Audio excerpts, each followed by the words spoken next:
রোজকার মতো চলে এসেছি বন্ধুরা তোমাদের মাঝে আরও একটা রেসিপি নিয়ে। আসসালামু আলাইকুম, তোমরা কেমন আছো বন্ধুরা? আশা করছি ভালোই আছো। আমাদের ইউটিউব ফ্যামিলিতে তোমাদের সবাইকে স্বাগত। আজকে আমি বানাবো ডিম মাংস বিরিয়ানি। তার জন্য এরকম দেরাদুন চাল নিয়ে নিয়েছি। চালটা আমি আধ ঘন্টা ভিজিয়ে রেখেছিলাম। 500-র একটু বেশি হবে চালটা। ভিজিয়ে পানি ঝরিয়ে নিয়েছি। এদিকে একটা হাঁড়ি বসিয়ে দিয়েছি, পানিও দিয়ে দিচ্ছি। পানিটা ফুটে গেছে। তেজপাতা, দারচিনি, লবঙ্গ, এলাচ, একটু সাজিরে দিয়ে নিয়েছি। 1 টেবিল চামচ মতো সাদা তেল দিয়ে দিলাম। এবার আমি চালটা দিয়ে দেবো। পানি ঝরানো চালটা আমি দিয়ে দেবো। দিয়ে আমি 80 ভাগ মতো আমি ভাতটা করে নেব। বন্ধুরা, তোমাদের সবার ভিডিওয়ে সবসময় গিয়ে কমেন্ট করা, লাইক করা, এটা আমি পাচ্ছি না, সত্যিই পাচ্ছি না। খুব দুঃখিত আমি, কারণ একটু প্রবলেমের মধ্যে ফেঁসে আছি। নিয়মিতভাবে যেতে পারছি না, তবে আমি চেষ্টা করছি। 1 দিন 2 দিন 3 দিন মানে এরকম পর হলে আমি চেষ্টা করছি তোমাদের ভিডিও গিয়ে পুরো ভিডিও দেখে লাইক কমেন্ট দেওয়ার এবং কমেন্টে রিপ্লাই করে দেওয়ার।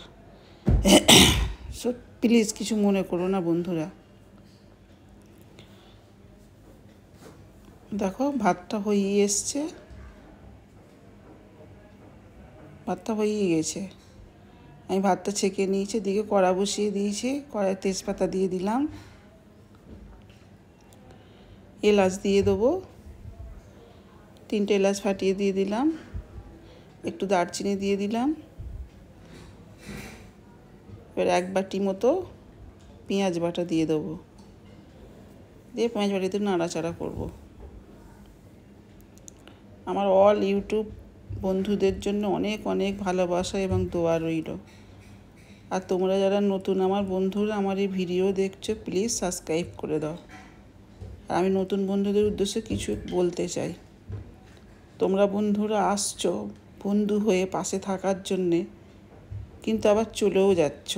কেন এমনটা করছো গো? এরকম করো না। আমি টমেটো বাটা দিয়ে দিলাম, দিয়ে একটু নাড়াচাড়া করে নুন দিয়ে দিলাম। এবার আমি ধনে বাটা দিলাম, ধনে বাটা, লঙ্কা বাটা দিয়ে আবার একটু নাড়াচাড়া করব। এর থেকে ভালো হয় এসো না, আমরা সবাই একসঙ্গে সবাইকে সাপোর্ট করে মানে পাশে থেকে ভালো বন্ধু হয়ে সবাই একসঙ্গে এগিয়ে যাই।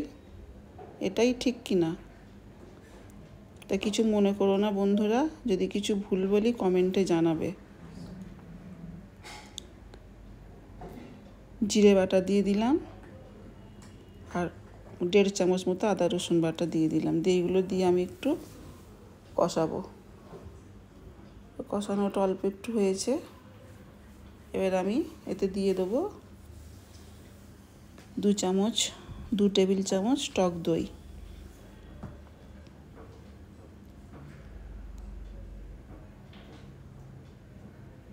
দিয়ে দিলাম টক দইটা। দিয়ে আবারও একটু নাড়াচাড়া করব।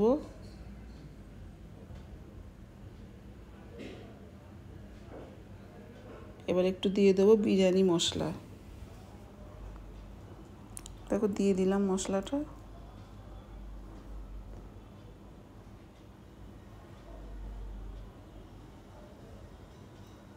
কষানোটা খুব ভালোভাবে হয়ে গেছে।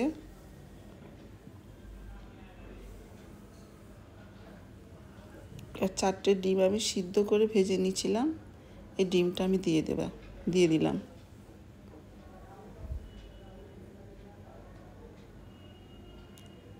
ডিমটা দিয়ে একটু হালকা নাড়াচাড়া করব।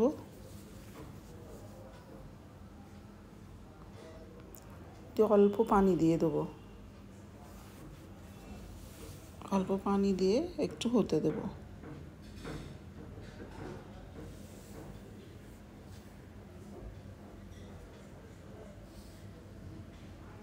আমার সব বন্ধুদের উদ্দেশ্যে বলি, তোমরা সবাই আমার এই কামনা রইল তোমাদের সবাই সফলতার উচ্চ শিখরে পৌঁছাও। দেখো ডিমটা হয়ে গেছে। এদিকে আমি আলু ফুড কালার নুন দিয়ে সিদ্ধ করে নিয়েছিলাম, ওটা ভেজে নিচ্ছি।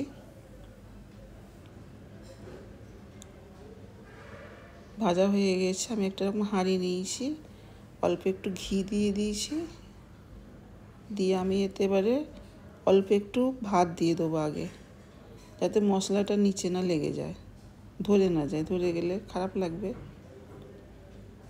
এরকমটা হলো কেন, আজকে আমার পরিবারের সবার ইচ্ছা গেছে বিরিয়ানি খাবে। বাড়িতে মাংস কম আছে, কি করা যায়, এই ডিম আর মাংস দিয়ে ম্যানেজ করে দিলাম।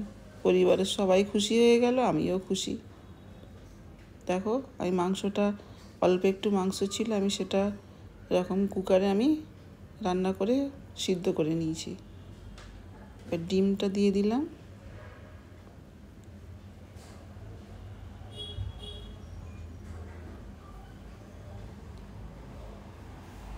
দিয়ে এবার ওপর দিয়ে আমি একটু বিছিয়ে দেবো এগুলো।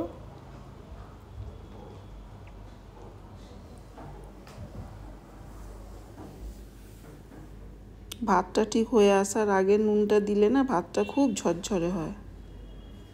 আলুগুলো আমি দিয়ে দেবো।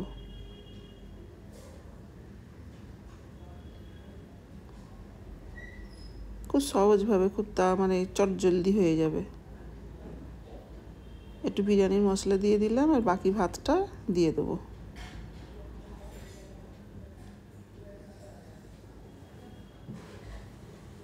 অনেক কথাই বলে ফেললাম বন্ধুরা, তোমরা কিছু মনে করো না প্লিজ।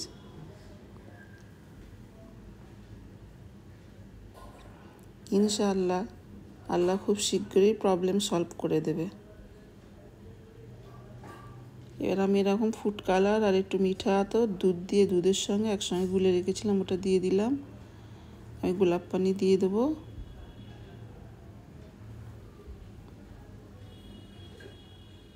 কেওড়া পানি দিয়ে দেবো, এটা আন্দাজ মতো।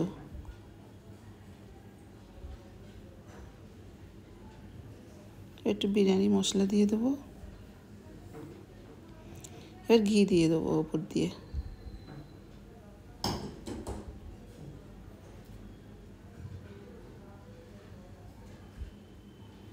এবার আমি আধ ঘন্টা মতো দমে রাখবো। দেখো, মাংস ডিমের মানে ডিম মাংসর বিরিয়ানিটা তৈরি হয়ে গেছে। কেমন লাগলো তোমাদের রেসিপিটা? যদি ভালো লেগে থাকে লাইক কমেন্ট শেয়ার করতে ভুলবে না, আর সাপোর্ট করে আমাদের পাশে থাকবে। আমি আবার ফিরে আসবো অন্য কোনো নতুন রেসিপি নিয়ে। তোমরা ভালো থাকো, সুস্থ থাকো।